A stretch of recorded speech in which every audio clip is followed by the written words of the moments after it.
Puji Tuhan, selamat pagi. Kembali kita belajar kebenaran firman Tuhan melalui teologi sistematika. Sebelum kita mulai, mari kita bersatu dalam doa.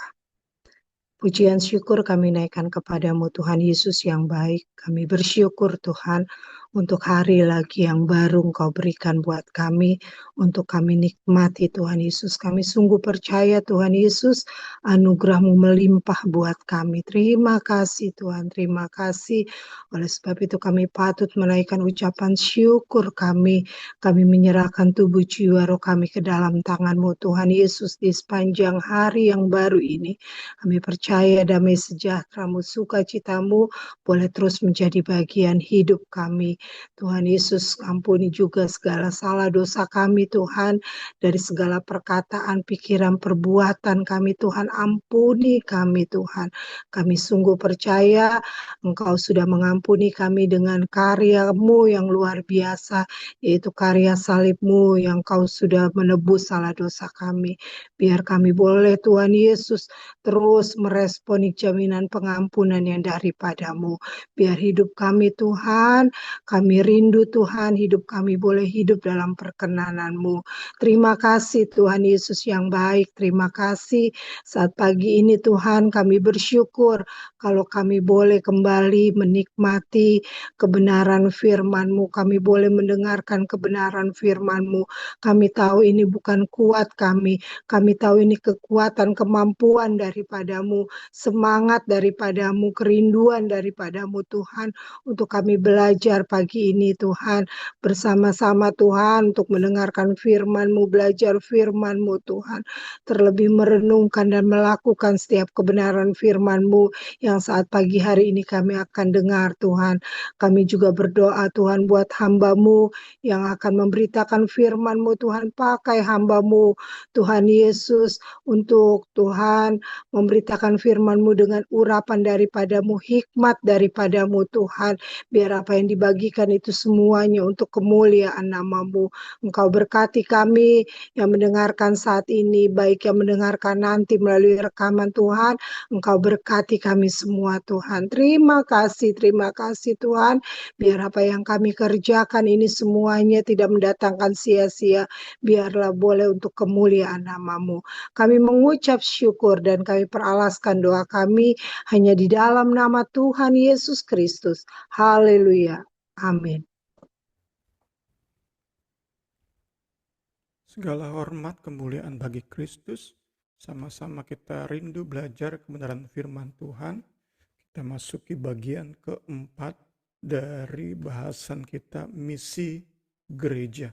Sungguh dan sungguh kita rindu pembelajaran kita membangkitkan semangat kita dalam bermisi. Kita masuk ke bab berikut.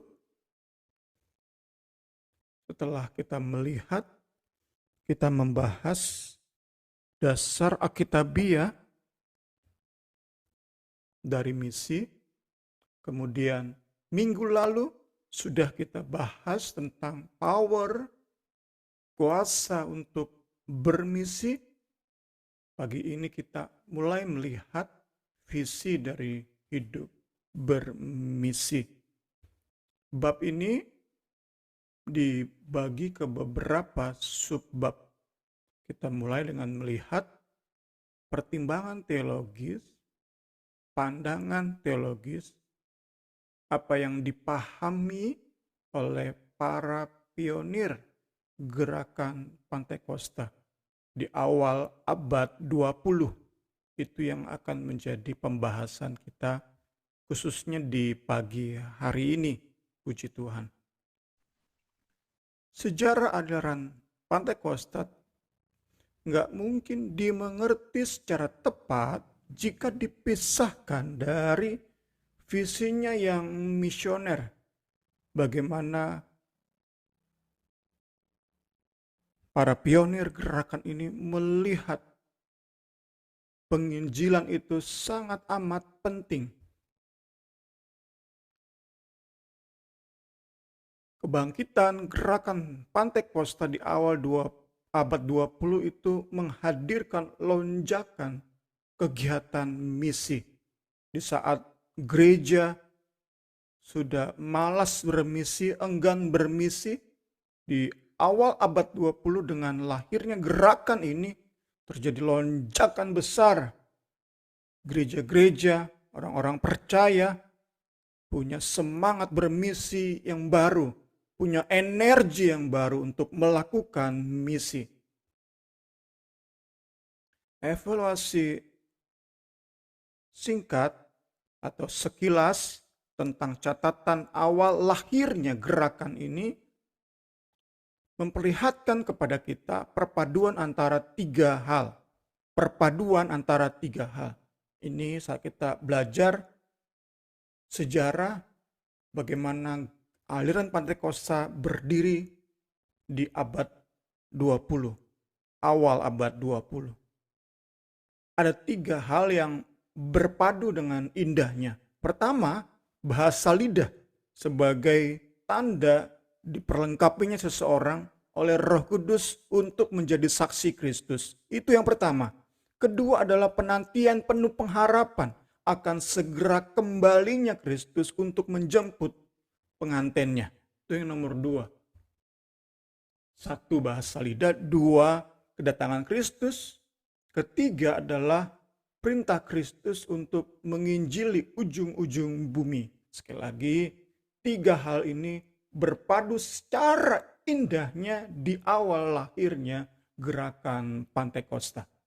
Ini perlu kita pahami sejak awal, karena dalam menutup sistematik teologia aliran Pentakosta, aliran Pantekosta karismatik, hal ini menjadi ciri khas kita. Saat kita gagal memahami poin ini, maka sistematik teologi yang kita belajar mungkin akan sama dengan aliran-aliran lain. Kita mau berbeda karena inilah ciri khas yang Roh Kudus beri kepada kita. Kita mau berbeda, kita mau menjadi berkat bagi orang-orang Kristen lain dari aliran-aliran lain.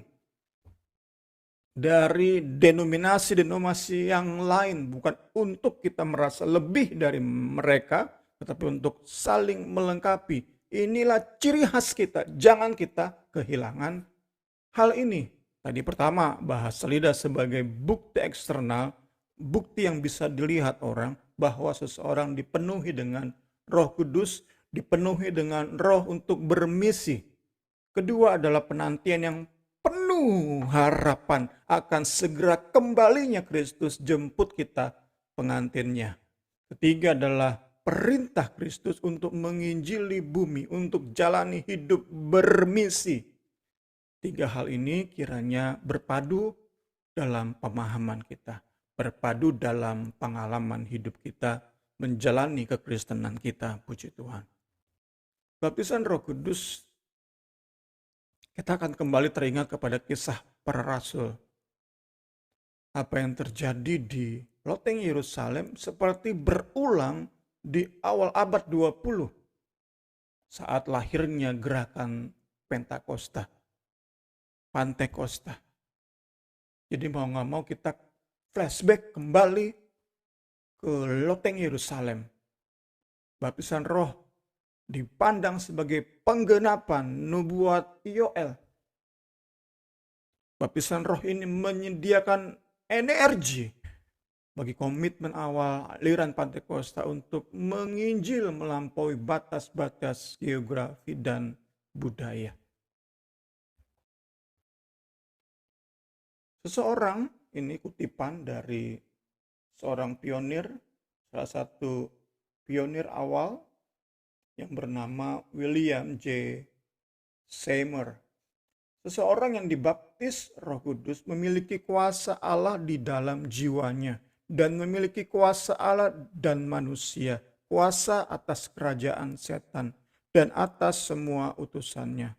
Ketika Roh Kudus datang dan menjadikan kita alatnya, hadir kuasa yang menginsafkan manusia berdosa dan membuat mereka memandang realita, sebuah realita di dalam pelayanan kepada Kristus. Roh Kudus yang beri hal itu. Beri kepekaan terhadap realita di dalam kita melayani Kristus. Jadi saat kita jalani pelayanan kita lihat sebuah kenyataan. Bukan kita sedang bermain-main di dalam pelayanan. Seperti kita sedang bermain sandiwara di sebuah movie, sebuah film, sebuah sinetron, di mana kita berpura-pura menjadi seseorang, tetapi Roh Kudus benar-benar memberi keyakinan yang begitu kuat di hati kita. Saat kita melayani Kristus, kita sedang menjalani sebuah kenyataan, sebuah realita. Jadi apapun yang kita lakukan dalam pelayanan kita, dalam hidup bermisi kita yakin banget kita sedang dalam sebuah realita, dalam sebuah kenyataan. Tidak ada kepura-puraan di situ. Tidak ada kesia-siaan di situ. Roh Kudus adalah kuasa dengan Allah dan manusia. Kemudian ada sebuah tabloid di Apostolic Faith, dalam catatannya menulis seperti berikut. Kuasa Pentakosta telah datang dengan bukti-bukti alkitabiahnya. Kebangkitan rohani sejati telah dimulai, menghadirkan gelombang besar keselamatan di antara orang-orang percaya. Ini yang memberi penekanan kita bahwa di lahirnya gerakan ini, di momen-momen lahirnya aliran Pentakosta, itu ada sebuah semangat untuk bermisi yang luar biasa. Ada kerinduan yang begitu amat besar untuk melihat jiwa-jiwa bertobat, jiwa-jiwa diselamatkan. Di sisi lain tentu kita sering dengar bahwa banyak pihak memberi label buruk terhadap aliran ini. Salah satunya dengan menyebut gerakan Pentakosta, gereja-gereja Pentakosta sebagai aliran bahasa lidah. Para pemimpin mengcounternya. Para pionir mengcounternya dengan memberi penekanan tentang pentingnya penginjilan, pentingnya hidup bermisi di dalam aliran ini. Karena itu menjadi pembelajaran bagi kita, supaya kita jangan sampai lebih dikenal sekadar hanya sebagai orang yang jago berbahasa lidah, namun lemah dalam menjalani misi. Setidaknya seimbang, tetapi adalah lebih baik untuk kita lebih dikenal sebagai orang-orang yang jago bermisi daripada jago bahasa lidah. Karena itulah semangat yang digaungkan, yang digemakan oleh para pionir gerakan ini. Memang nggak bisa dipungkiri hadirnya hal-hal ekstrim, sehingga tadi sekali lagi ada label buruk, aliran bahasa roh, aliran bahasa lidah, hanya sekadar menambahkan kepada kekristenan mainstream. Arus utama hanya ditambahkan bahasa lidah. Kita nggak mau dikenal hanya sebagai atau sebatas penambah bahasa lidah. Kita mau lebih dikenal sebagai aliran yang membangkitkan semangat bermisi. Ini yang kiranya kita benar-benar bisa pahami dan menjadi bagian di jiwa kita. Sekali lagi, memang diakui banyak hal-hal ekstrim sudah dibuat oleh penganut aliran ini. Terlalu banyak hal-hal ekstrim, termasuk yang muncul juga di Indonesia. Kerajaan malaikat, penyambutan malaikat. Dulu ada tertawa dalam roh, kemudian turun debu-debu emas di gereja. Banyak sekali hal-hal ekstrim dalam aliran ini yang begitu menyesatkan, mengotori murninya atau kemurnian aliran ini. Namun sekali lagi, para pioner, Seymour dan para pemimpin lainnya sedari awal secara konsisten berfokus pada dampak kristologis dari baptisan Roh Kudus. Ini pun kiranya menjadi bagian dari kita. Kita diajari lagi lewat pembahasan kita di pagi hari ini. Mempermuliakan Kristus merupakan syarat penting untuk terima baptisan Roh Kudus. Fokus pada Kristus dan salibnya itu menjadi hal yang penting untuk kita terima baptisan Roh Kudus. Saat kita sungguh sadar kita makhluk berdosa yang akan didiami oleh Roh Maha Kudus, yang akan dipenuhi oleh Roh Maha Kudus, kita sadar benar bahwa kita butuh Kristus dan karya salibnya. Mempermuliakan Kristus, menghargai salib Kristus di atas segala-galanya, itu merupakan syarat penting dalam menerima baptisan Roh Kudus. Kemudian pengajaran yang berpusat pada Kristus itu dilihat sebagai faktor kunci dari semangat penginjilan. Katanya kepada mereka, ada tertulis demikian, Mesias harus menderita dan bangkit dari antara orang mati pada hari ketiga. Dan lagi, dalam namanya berita tentang pertobatan dan pengampunan dosa harus disampaikan kepada segala bangsa, mulai dari Yerusalem. Pemahaman terhadap ayat ini dan ayat-ayat serupa itu membangkitkan semangat bermisi. Kita sadar benar bahwa kepada kita diberikan kepercayaan untuk memberitakan tentang pertobatan dan pengampunan dosa, untuk diberitakan kepada segala bangsa, mulai dari Yerusalem, mulai dari lingkup yang terkecil. Tentu diingatkan terus dan terus sesuai dengan panggilan kita. Tidak semua, tentu baik di zaman gereja mula-mula maupun di zaman kelahiran gerakan Pantekosta, nggak semua menjadi penginjil, nggak semua menjadi misionaris. Tentu sesuai dengan panggilan. Tetapi yang ditekankan di bagian ini adalah tentang bangkitnya semangat bermisi yang gak bisa dilepaskan dari lahirnya gerakan ini. Puji Tuhan. Puji Tuhan.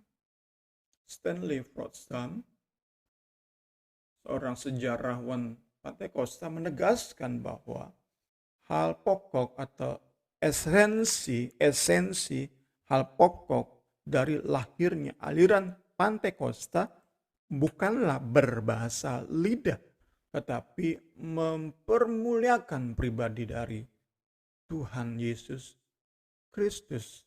Kemudian kutipan lainnya, baptisan Roh Kudus bukan sekadar terdiri dari bahasa lidah.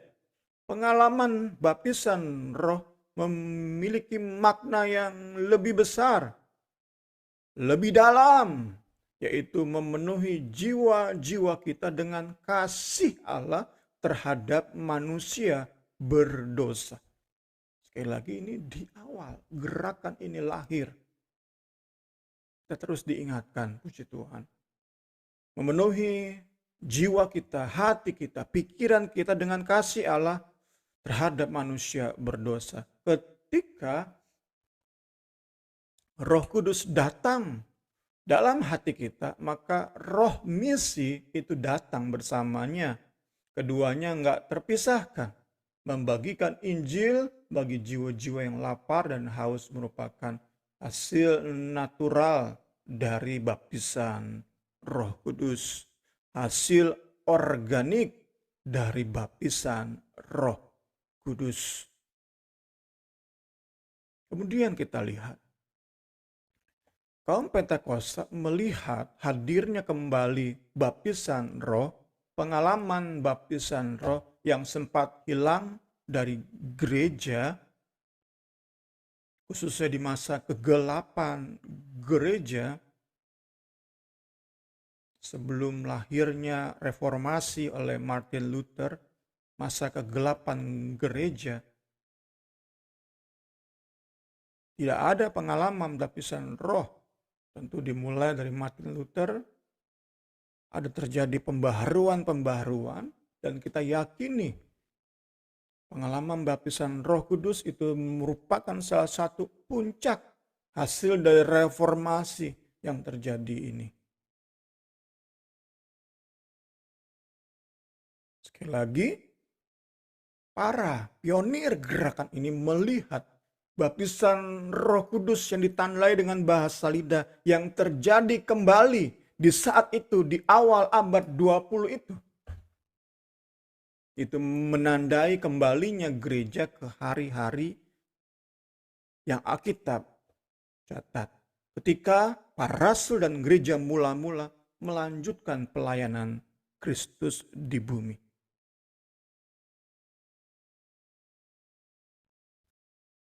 Mereka melihat kepada kitab Kisah para Rasul dan mendapati bahwa pemberian kuasa oleh Roh Kudus merupakan bagian dari pelayanan gereja mula-mula yang melintasi batasan geografi, batasan budaya.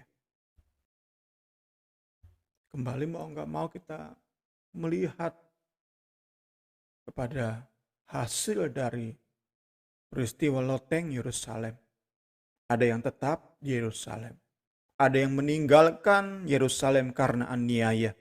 Tetapi dua-dua, baik yang tetap di Yerusalem juga yang meninggalkan Yerusalem, sama-sama terima Roh Kudus, sama-sama dibaptis oleh Roh Kudus.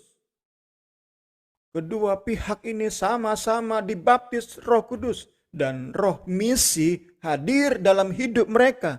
Jadi baik di Yerusalem, di luar Yerusalem, mereka sama-sama bermisi. Sehingga kita dapati pelayanan gereja mula-mula, misi gereja mula-mula itu melampaui batasan-batasan kota, batasan negara, juga batasan bahasa, batasan budaya. Logika para pionir gerakan ini di awal abad 20 ini sederhana. Logika mereka sederhana, yaitu mengulang kembali apa yang Alkitab catat, apa yang Kisah para Rasul catat. Di loteng Yerusalem dipenuhi Roh Kudus, melakukan misi pendamaian bagi dunia. Logika mereka sederhana. Hanya dalam tanda kutip sekadar ngikuti pola yang Lukas tulis dalam kitab Kisah para Rasul. Karena mereka yakin mereka pun telah berjumpa dengan Kristus yang telah dibangkitkan melalui pengalaman baptisan Roh Kudus.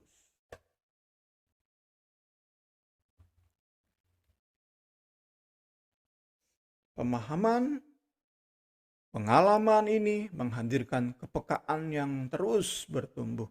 Kita bukan hanya sekadar sadar, tetapi juga peka.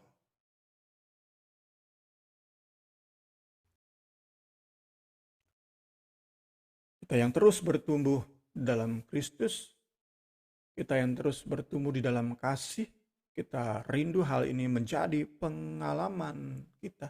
Kita bukan hanya sekadar banyak belajar, secara teologi kita banyak belajar, tetapi biar apa yang kita belajar tersebut menjadi pengalaman kita. Saat itu terjadi, pengetahuan dan pengalaman, teori dan praktek itu menjadi satu, maka kita percaya kita bukan hanya disadarkan, tapi kepekaan kita terus bertumbuh terhadap misi yang Kristus percayakan. Kita akan jalani lebih dan lebih lagi hidup bermisi. Itu yang menjadi impian kita. Kita yang hidup di abad 21 ini ingin kembali menikmati peristiwa loteng Yerusalem, peristiwa lahirnya gerakan Pantekosta. Kita rindu kembali. Kita amat sangat rindu kembali.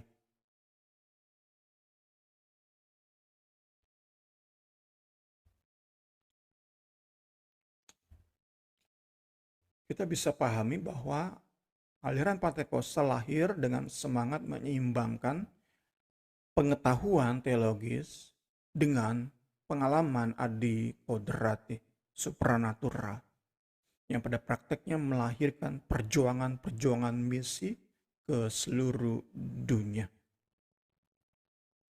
Ada misionaris yang baik perseorangan, baik sebuah keluarga diutus seperti Barnabas dan Paulus diutus.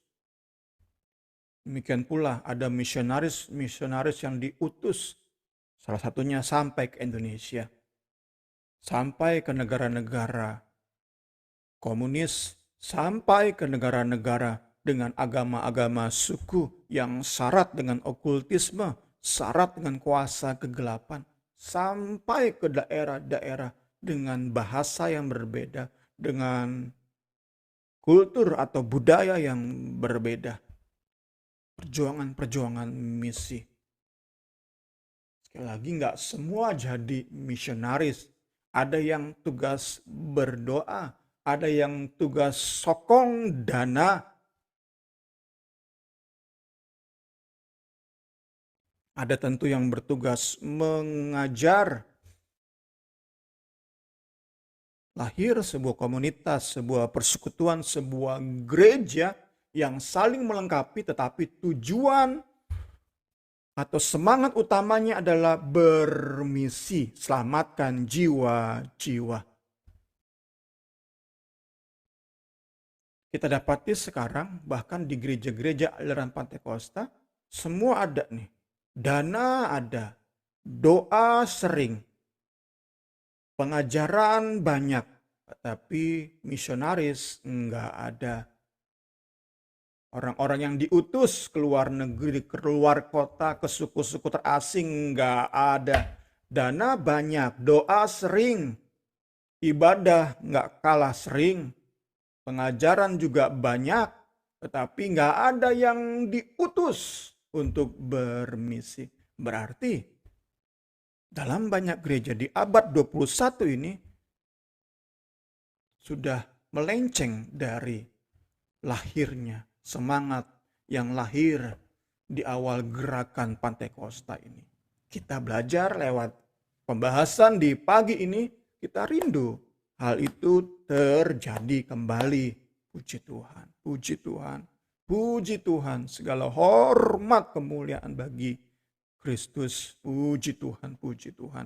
Nggak ada yang mustahil. Kita saat pagi hari ini hanya mungkin sekadar belajar, tetapi di dalam doa, di dalam harapan, di dalam perjuangan supaya kembali ke masa-masa yang indah tersebut di mana saling melengkapi, ada dana, ada doa, ada pengajaran, ada hidup bermisi tengah masyarakat, dan ada misionaris yang diutus.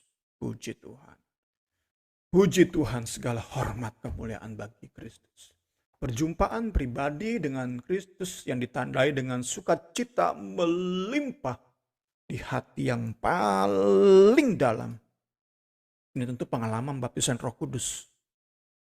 Ada sukacita yang melimpah, yang menjangkau sanubari yang paling dalam. Itu mengaruniakan motivasi layani Kristus. Satu, motivasi layani Kristus. Kedua, semangat bermisi. Yang terjadi sekarang adalah kita alami sukacita berbahasa roh. That's it. Cukup di situ. Mungkin hanya motivasi melayani. Tapi untuk semangat bermisi itu semakin redup. Apa yang salah? Mari kita sama-sama koreksi diri. Mari sama-sama kita bangkitkan kembali pemahaman bermisi. Sehingga tadi, mau dana kita, mau doa kita, ibadah kita, pengajaran kita, selalu tujuannya bermisi. Tuhan Yesus tolong kita semua, puji Tuhan. Oleh semangat Pentakosta, para pionir gerakan ini melahirkan sebuah komunitas yang merupakan replika dari gereja di Antioquia. Sudah kita bahas tentang gereja di Antioquia minggu lalu, Jumat lalu. Mereka mengirimkan para misionaris untuk menjangkau segala bangsa dengan Injil. Komponen kunci lainnya, komponen yang sangat penting lainnya dari gerakan misi aliran ini adalah perhatian yang intens, yang begitu kuat pada pengajaran tentang kedatangan Yesus kedua kali. Yang membangkitkan semangat akhir dari zaman anugerah, zaman akhir. Ini membangkitkan urgensi, ingin segera datang Yesus menjemput gerejanya. Karena itu misi perlu digalakkan, misi perlu dibuat intens, lebih intensif. Menyambut kedatangan Kristus yang kedua kali. Sekali lagi, itulah semangat yang dimunculkan lewat karya Roh Kudus di awal lahirnya gerakan Pentakosta, puji Tuhan. Kita masuk ke bagian-bagian akhir, menyikapi perkembangan gerakan Pentakosta di masa kini, di abad 21. Kita dapat memperoleh pemahaman penting dan berharga saat kita kembali mempelajari pemahaman para pionir aliran ini terhadap pengalaman baptisan Roh Kudus. Tadi kita sudah mengulang-ulang, baptisan ini bukan hanya sekadar berbahasa roh, bukan hanya sekadar menghasilkan sukacita di jiwa kita. Bahasa lidah itu dalam banyak hal gak bermanfaat bagi sesama. Sukacita di jiwa, ya kita doang yang merasakan. Karena itu harus melayani, harus bermisi, barulah lengkap. Tanpa melayani dan bermisi, maka baptisan Roh Kudus itu pada hakikatnya adalah kesia-siaan bagi kita. Bagi setiap orang Kristen yang gak melayani dan yang gak bermisi, maka baptisan Roh Kudus hanyalah kesia-siaan. Bahkan kemungkinan besar hanyalah sebuah kepalsuan. Sama seperti saat kita belajar bedah buku 2 Korintus. Para rasul palsu punya tanda-tanda heran di pelayanan mereka. Tetapi yang mereka ajarkan adalah kesesatan.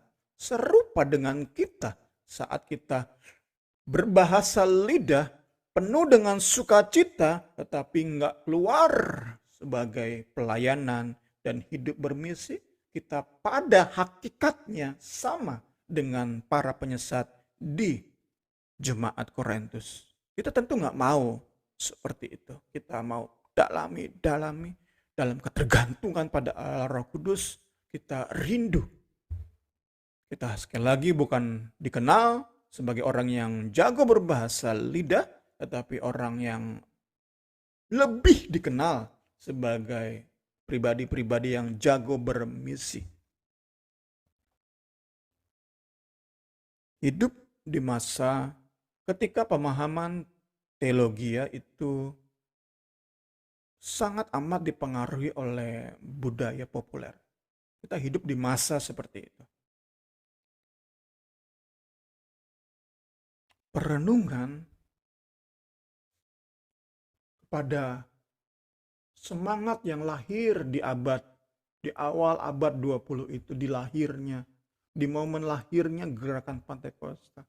Perenungan terhadap peristiwa itu, perenungan terhadap semangat yang lahir di peristiwa tersebut, itu menjaga kita, menjaga pemahaman teologi kita dari menjadi sama dengan dunia.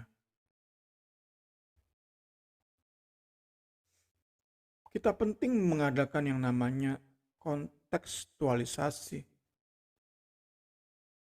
di mana kita melihat masyarakat yang ada dan kita mau hidup di tengah masyarakat, tidak menjadi orang yang aneh. Itu kan perlu kontekstualisasi. Sesuai dengan masa kita hidup. Tetapi saat kita tidak kembali kepada semangat yang Roh Kudus taruh, tidak kembali kepada roh misi yang Roh Kudus tempatkan di hidup kita, maka kontekstualisasi kita akan kebablasan. Kita bukan hanya sekadar nggak aneh di masyarakat, tetapi kita sudah menjadi sama dengan dunia. Itu tentu menyedihkan. Itu menyedihkan, hal itu parah. Kita nggak mau sampai seperti itu. Kita tetap tampil di masyarakat, bisa membaur karena kita tahu bagaimana cara melakukan kontekstualisasi. Kita bisa menjalani hidup sesuai dengan konteks masyarakat setempat, sesuai dengan budaya yang ada di masyarakat, tetapi kita tidak menjadi sama dengan dunia. Kita tetap punya identitas, kita tetap punya ciri khas yang menunjukkan bahwa kita Kristen-Kristen sejati. Puji Tuhan, puji Tuhan. 4 bulan lagi, tibalah musim menuai. Nanti akan ada penuaian. Itu semangat yang dimunculkan oleh kuasa kegelapan, oleh roh kesesatan. Nanti aja bermisi, nanti aja hidup bermisi. Yang penting sekarang berbaur dengan masyarakat. Tetapi aku berkata kepadamu, Yesus berkata kepadamu, lihatlah sekelilingmu dan pandanglah ladang-ladang yang sudah menguning dan matang untuk dituai. Lahirnya gerakan Pentakosta membangkitkan kesadaran akan datangnya hari penuaian akhir. Itu yang kita belajar di bagian ini.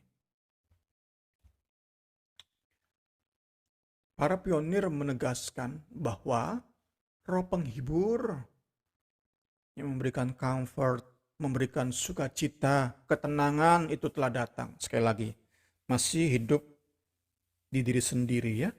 Ada sukacita, ada kedamaian, ada ketenangan, damai sejahtera. Roh Kudus hadir saat Roh Kudus membaptis kita. Tapi semua itu masih self-centered ya, masih dikuasai oleh egoisme. Saat kita keluar melakukan penuaian hari-hari terakhir, barulah benar-benar penghibur itu mengerjakan tugasnya, mengerjakan bagiannya di hidup kita. Penghibur, roh penghibur itu bukan hanya menghibur kita, memberi ketenangan kepada kita, sukacita kepada kita, tetapi memberi semangat bermisi, memberi gairah bermisi. Tuhan Yesus tolong kita semua. Puji Tuhan. dan bahwa setiap orang percaya seharusnya berpartisipasi di dalam sukacita yang penuh. Gereja Pantekosta hadir sebagai kesaksian bagi semua orang Kristen yang rindu kehadiran Roh Allah dalam menghancurkan status quo. Status quo di sini bicara tentang rutinitas agamawi yang kosong, yang hampa, yang berpusat pada manusia. Gerakan Pantekosta menantang status quo dan menggantikannya dengan kehidupan kekristenan yang penuh semangat, penuh energi yang terus dibaharui, dan dengan gereja yang misioner. Tadi status quo, rutinitas agamawi digantikan dengan kehidupan yang penuh semangat dan energi, kemudian kekristenan yang berpusat pada diri sendiri, pada manusia digantikan oleh semangat melayani sebanyak mungkin orang, melintasi geografi, melintasi budaya. Itulah gereja yang misioner. Gereja yang misioner. Puji Tuhan.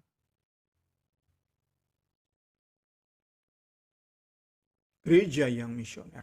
Ya, kita masuki paragraf terakhir di pagi hari ini. Tuhan yang sama yang rindu semua manusia diselamatkan di masa lalu juga terus memakai dan memperlengkapi gerejanya untuk mewujudkan kerinduannya di masa kini. Tuhan Roh Kudus yang sama yang bekerja di loteng Yerusalem, bekerja di awal abad 20, Roh yang sama, Tuhan yang sama yang bekerja di gereja masa kini. Tinggal kita mau tidak untuk membuka hati, untuk mengizinkannya lebih lagi bekerja di hidup kita, di persekutuan kita, di komunitas kita, di gereja kita. Karena memang menjadi sangat ironis saat sebuah gereja beraliran Pantekosta tetapi menjalani kegiatan ibadahnya itu dalam rutinitas yang kosong.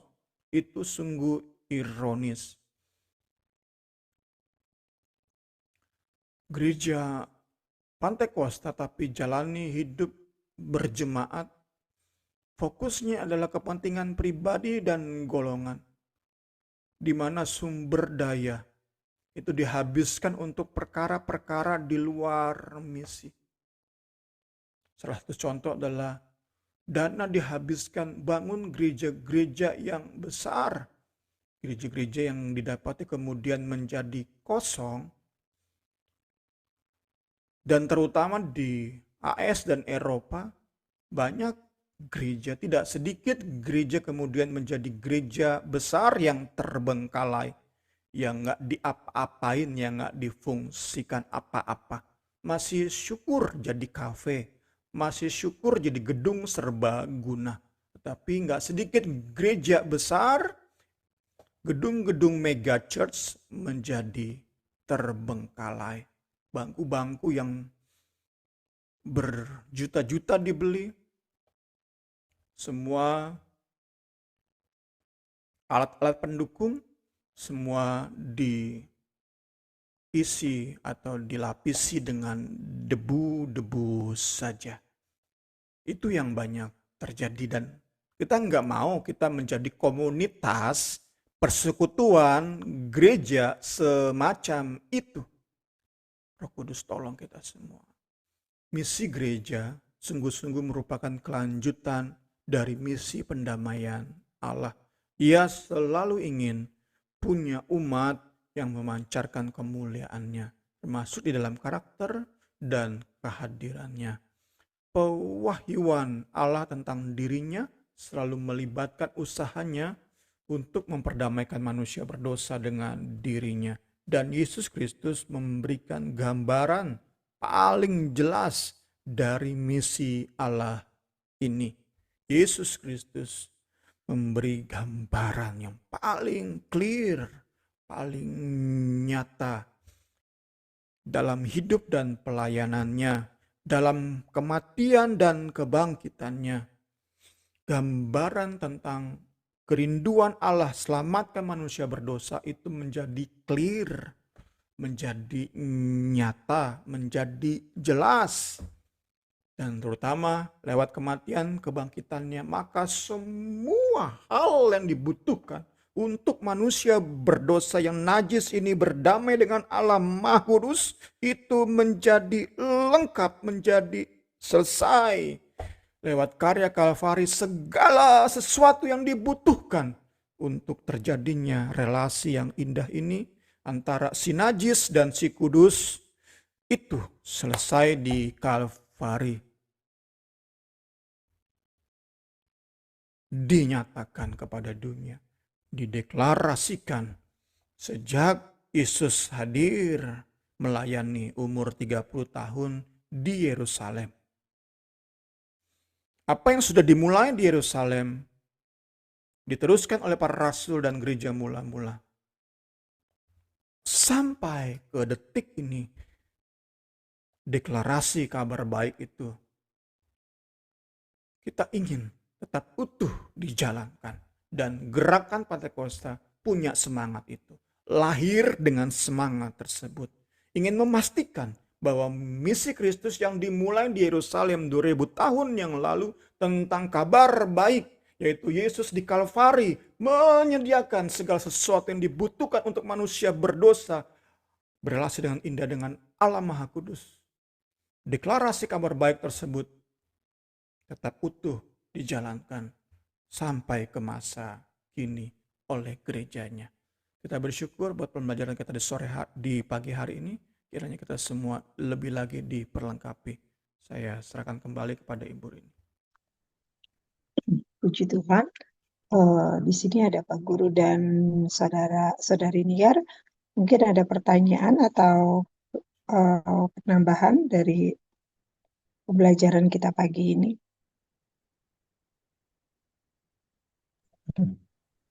Ya, ya mungkin dari saya dulu ya. Nanti Boleh, mungkin Pak Kak Guru, Yuniar boleh. bisa nambahin. Boleh. Ya, selamat pagi Pak Gem. Ya, Kak Yuniar dan Bu Rini. Ya, bersyukur untuk pagi ini kembali kita belajar tentang misi. Ada hal yang perlu kita kritisi, yaitu 3 hal. Yang pertama, perkembangan gereja Pentakosta sejak dari pertama turunnya Roh Kudus di loteng Yerusalem ke Pentakosta pertama, kemudian sejarah di abad ke-20 dengan peristiwa Azusa Street, ya di mana itu dikenal sebagai Pentakosta kedua, itu memang begitu memberikan dampak besar, meskipun memang akhirnya ketika terjadi banyak sekali perpecahan di kalangan gereja Pentakosta sendiri, itu akhirnya kita melihat masalah orientasi teologis. Ya, jadi kalau kita lihat perkembangan mulai dari sejarah peristiwa Azusa Street sampai terus perkembangannya sampai persebaran gereja Pentakosta di Indonesia juga, kita melihat bagaimana biar bagaimanapun kita harus mengakui bahwa gerakan Pentakosta Indonesia itu mempelopori gerakan penyadaran kembali manusia akan pentingnya Roh Kudus dan kebangunan rohani dan juga baptisan Roh Kudus gitu ya.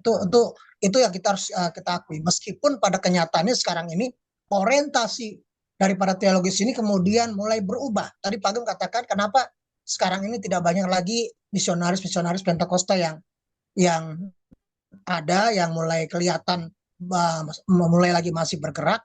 Ya kalau dulu kan kita lihat bagaimana gerakan misi Pentakosta ini luar biasa sekali ya. Perkembangannya ke Indonesia, kemudian kita juga melihat bagaimana juga dulu ada namanya The Gideons, itu perkumpulan usahawan yang rindu dari doa mereka, kemudian bermisi, membagi-bagikan Alkitab sampai ke sekolah-sekolah gitu ya. Itu luar biasa sekali. Dan di Indonesia juga perkembangannya itu begitu masif pada awal-awal sampai pertengahan abad 20.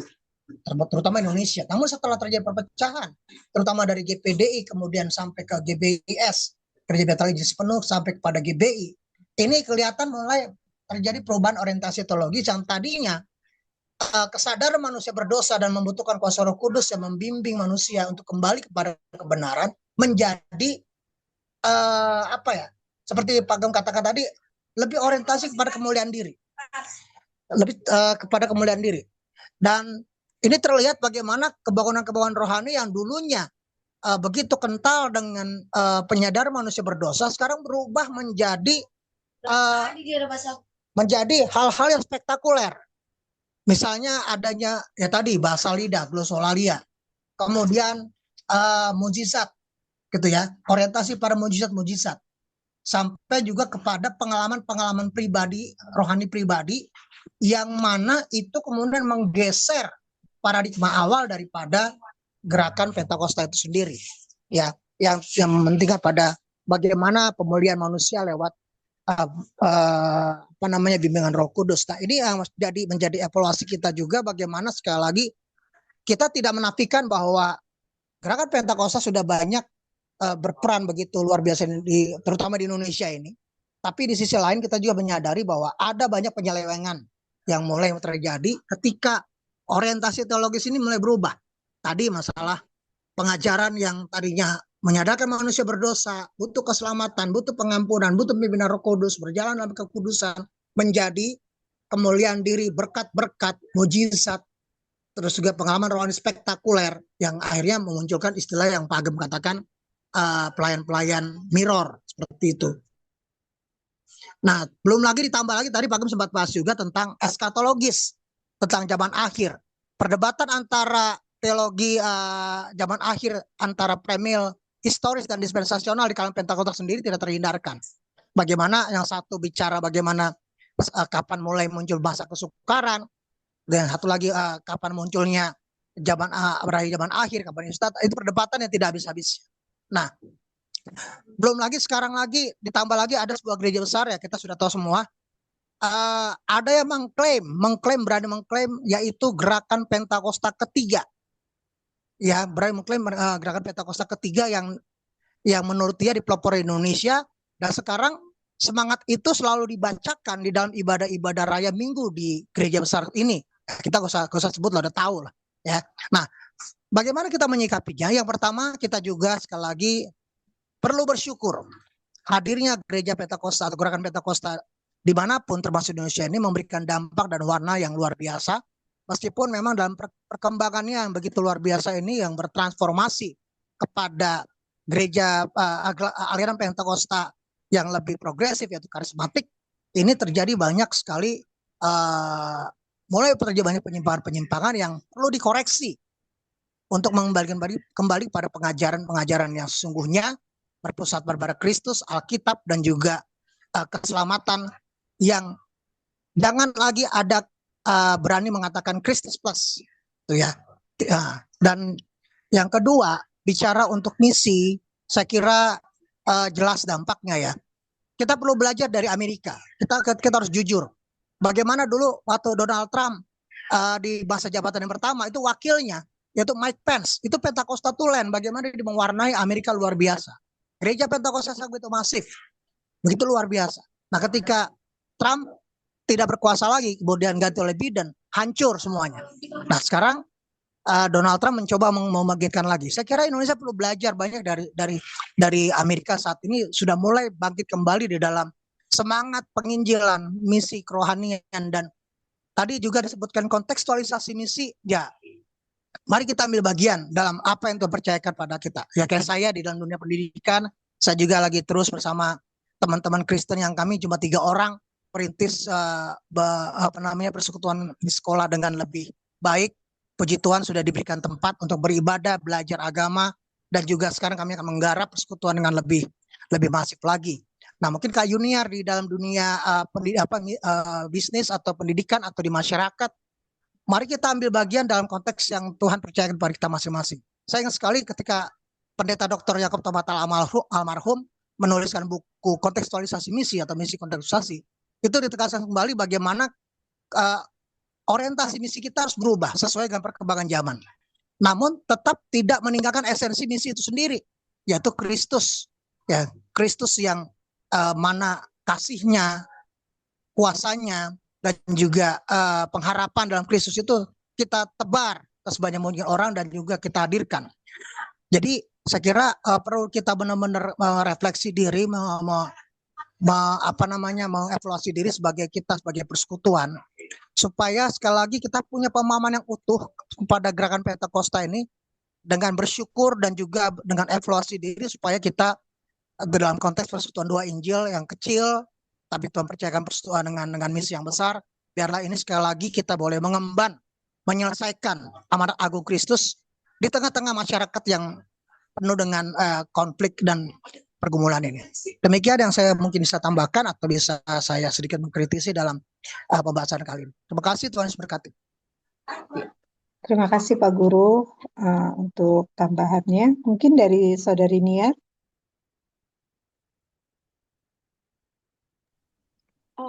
Makasih banyak ya Bung untuk pemaparannya. Saya jadi ingat waktu saya dulu di Australia tahun 2019 itu, saya waktu itu ke gereja sana gitu, dan di sana tuh selalu ada program untuk mission ke negara-negara lain, ke Cina, ke mana namanya, ke Afrika gitu, dan memang pembayaran dilakukan oleh jemaat gitu. Jadi kayak short term mission seperti itu. Ada yang long term juga gitu. Jadi memang banyak gereja-gereja tuh yang sebenarnya masih melakukan misi-misi tersebut gitu. Dan waktu saya sekolah di Jepang dulu juga, saya tuh bertemu Yesus pun itu karena misionaris gitu, karena saya diajarin gitu lagi siapa Tuhan Yesus dan sebagainya. Jadi memang memang misi Tuhan bagi kita itu memang banyaknya harusnya tuh keluar gitu, nggak seperti yang tadi Bung Semi bilang kayak em, kita diberi curahan Roh Kudus, lalu ternyata itu untuk diri kita sendiri gitu, atau untuk pelayanan di konteks gereja aja gitu. Padahal mereka udah pada kenal gitu sama Tuhan Yesus. Tapi lebih lagi Tuhan itu mau memberitakan kepada seluruh umat di dunia gitu. Jadi ya jadi doa kita bersama-sama gitu. Bagaimana Injil itu bisa didengar gitu, Bung. Eh, Mungkin seperti PDI melalui hal-hal kecil kita udah mulai keluar ke panti dan sebagainya. Menurut saya itu udah satu step bagaimana kita eh, mau gitu diutus Tuhan untuk lebih lagi memberitakan kebenaran Tuhan. Itu aja, Bu. Makasih. Terima kasih Niar. Pak Guru mau menambahkan sedikit katanya. Boleh Pak Guru? Silakan.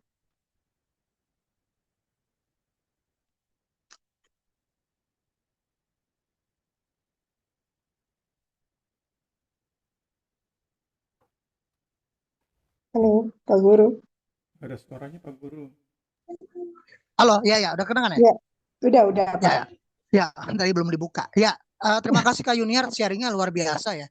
Itu bagus banget ya kalau anak-anak muda yang bisa terpanggil untuk misi itu. Kita ingat dulu ada kapal Dulos 1 dan Dulos 2 ya. Itu yang membuka program misi ke berbagai negara sesuai dengan region-regionnya dan tahun-tahunnya gitu. Saya nggak tahu tahun ini bagaimana, karena setelah Dulos 1 itu karam di Argentina Selatan, itu kan masuk dek, kemudian ganti Dulos 2.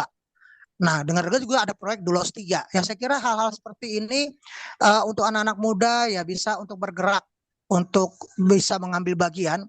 Memang dalam hal pembiayaan daripada misionaris ini itu gereja pengutus yang menanggung. Jadi artinya gereja pengutus itu akan membiayai sepenuhnya daripada pekabar-pekabar Injil ini. Jadi bukan dari pihak Dulosnya, bukan. Nah, ini salah satu contoh ya. Masih banyak lagi hal-hal yang mungkin yang dalam misi skala besar bisa kita ambil bagian. Namun dalam hal ini juga ya kita juga perlu bersyukur untuk kita PDI sudah mengambil bagian dalam misi yang mungkin dipandang orang skala kecil. Kita sudah punya rumah panti asuhan atau juga pemulihan kejiwaan ya, yang karena kita terus melayani. Mungkin Tuhan akan ya kalau kita terus berhikmat dan juga terus meminta pimpinan Tuhan, ya mungkin biarpun kita kecil, bilangan kecil, Tuhan akan gerakan lagi ya.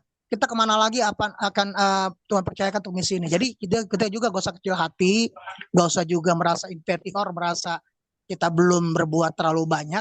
Namun sekali lagi kepada hati kita masing-masing, kepada jemaat kita masing-masing ditanamkan bahwa misi sesungguhnya itu hadir di dalam kehidupan dengan apa yang Tuhan percayakan masing-masing. Karena sejarah Pentakosta mencatat bagaimana ibu-ibu rumah tangga digerakkan untuk bermisi, memenangkan anak-anaknya, dan melahirkan pemimpin-pemimpin gereja yang tangguh.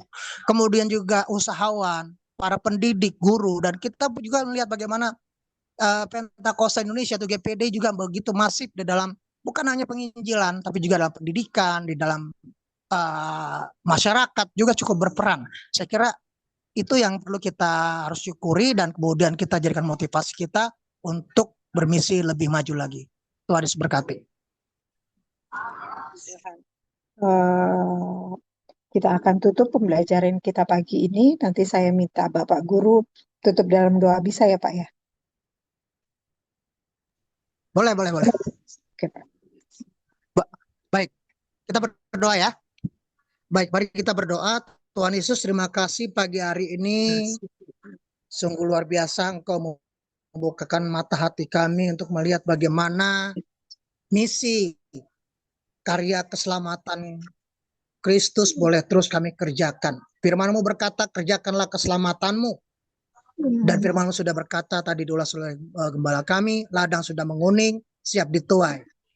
Butuh pekerja-pekerja yang siap selagi hari masih siang.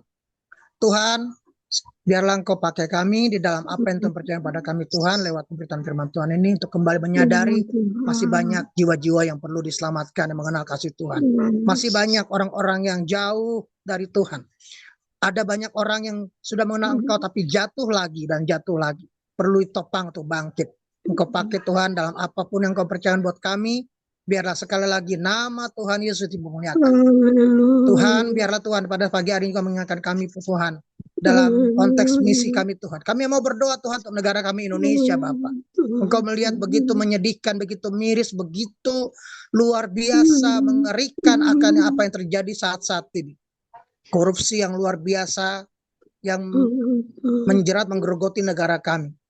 Ketidakpercayaan akan masyarakat kepada pekerjaan-pekerjaan pemerintah yang begitu banyak diragukan. Kami rindu berdoa Tuhan. Biarlah urapan-Mu tertinggi Tuhan boleh hadir kepada pemimpin-pemimpin kami. Mulai tertinggi dari Presiden kami, Bapak Prabowo Subianto, juga Wakil Presiden sampai kepada yang terendah. Berikan mereka kesadaran, hikmat, dan marifat untuk melayani rakyat kami. Di tengah-tengah kesulitan hidup, pergumulan akan banyaknya PHK yang terjadi. Banyaknya kesulitan hidup akan sandang pangan, rumahan yang kami rasakan Bapak. Di tengah-tengah kesulitan bagaimana kami juga begitu agak kesulitan Bapak dalam memenuhi kebutuhan kami sehari-hari. Biarlah Engkau pakai pemimpin kami Tuhan menyadarkan mereka bahwa sekali lagi bahwa pemimpin yang adil adalah pemimpin yang sesuai dengan kehendak Tuhan. Tidak ada pemimpin dunia ini yang tidak berdasarkan atas kehendak Tuhan. Terima kasih Tuhan, kami berdoa juga untuk sekali lagi negara kami Bapak. Di tengah-tengah pergumulan yang dihadapi. Hari lepas hari tiada habis-habisnya Tuhan. Mega korupsi yang terjadi. Skandal-skandal yang luar biasa terjadi. Tuhan, kami percaya Indonesia dalam hati-Mu. Indonesia dalam kasih-Mu Tuhan. Kami bawa negara kami Indonesia Tuhan. Kami pertaruhkan negara ini sekali lagi. Kami percaya di balik semua ini ada maksud dan rencana Tuhan yang indah. Terima kasih Tuhan, kami berdoa untuk keluarga kami masing-masing Bapak. Dengan segala pergumulan yang kami hadapi. Untuk hamba-hamba-Mu yang saat ini dalam kelemahan tubuh sakit, Engkau berikan mujizat kesembuhan. Engkau jamah mereka Tuhan. Yang dalam pergumulan kehidupan Bapak, apapun yang mereka alami, yang mana Tuhan lebih mengetahui, Engkau berikan jalan keluar yang terbaik buat mereka. Yang saat ini kami juga dalam pergumulan untuk studi anak-anak kami, untuk apa yang kami pergumulkan Tuhan hari lepas hari. Kami percaya Tuhan, burung di udara Engkau pelihara apalagi kami. Terima kasih Tuhan, terima kasih. Kami juga berdoa untuk persekutuan kami, gereja kami. Persekutuan yang kecil, yang Tuhan percayakan akan misi yang besar. Biar Tuhan pakai kami Tuhan sekali lagi, persekutuan dan wadah yang kecil ini Tuhan. Untuk kembali mewujudkan bagaimana amanat agung Tuhan harus diselesaikan sebelum Engkau datang kedua kali. Terima kasih Tuhan, terima kasih. Kami bersyukur sekali lagi. Akan sekali lagi teguran Tuhan. Akan sekali lagi pimpinan Tuhan lewat Roh Kudus-Mu pada kami. Supaya kami makin giat untuk bermisi dan terus memberitakan kasih Tuhan. Terima kasih Tuhan, terima kasih. Kami akan tutup untuk pembelajaran kami pagi hari ini dengan rasa syukur dan terima kasih kepada Engkau Tuhan Yesus. Haleluya. Amin. Amin.